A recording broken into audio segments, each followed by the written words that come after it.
Administration में थे, इन्होंने मुझे कहा कि DGISI जनरल फैज हमीद आपसे मिलना चाहते हैं और आपकी सिक्योरिटी के हवाले से इन्होंने आपसे कुछ बात करनी है। शौकत अजीज सिद्दीकी ने कहा कि जनरल फैज से मिलने से कबल इनके एक ब्रिगेडियर जो सेक्टर कमांडर भी थे, इरफान रामे साहब, मैं उम्रा करके वापस आया था तो इन्होंने मेरे घर मेहमानों की मौजूदगी में मुझसे बदतमीजी की और मैंने इन्हें यह कहा था कि मैं चाहूं तो आपको सीधा अडयाला जेल भिजवा सकता हूं, लेकिन मैंने ऐसा किया नहीं। इसकी वजह यह थी कि मुझे पता था कि मेरे बड़ों ने मेरे पीछे खड़े नहीं होना था, यानी साकिब निसार साहब। मैं अपने चीफ जस्टिस की नोटिस में लाया तो उन्होंने हंसकर टाल दिया। शौकत अजीज सिद्दीकी ने बताया कि जनरल फैज हमीद बाद में डिस्ट्रिक्ट एडमिनिस्ट्रेशन के अफसर की गाड़ी में इनसे मिलने आए। मुझे लगा कि शायद वो मेरी सिक्योरिटी की वजह से आए हैं, क्योंकि इससे पहले जो कुछ हो चुका था वो उनके इल्म में था।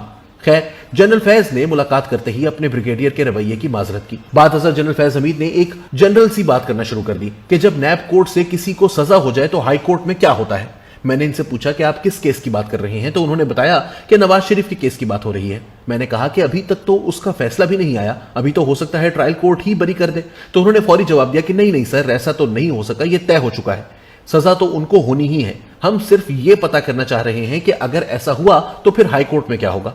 जस्टिस शौकत अजीज सिद्दीकी ने इंकशाफ किया कि जो ही पैनामा से मुतालिक पिटिशंस इस्लामाबाद हाई कोर्ट आना शुरू हुई तो मुझे डिविजनल बेंच से हटा दिया गया।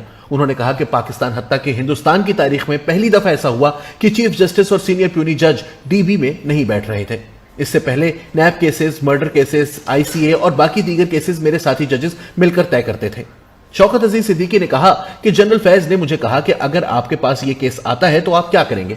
मैंने कहा मैं इस सवाल का जवाब आपको बाद में दूंगा, पहले यह बताएं कि आपने मुझे डिविजनल बेंच से क्यों हटवाया।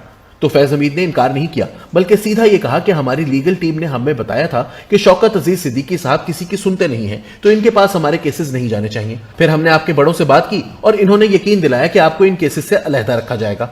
शौकत अजीज सिद्दीकी ने कहा कि इन्होंने बहुत फ्रैंक होकर मुझसे ये सारी बातें की।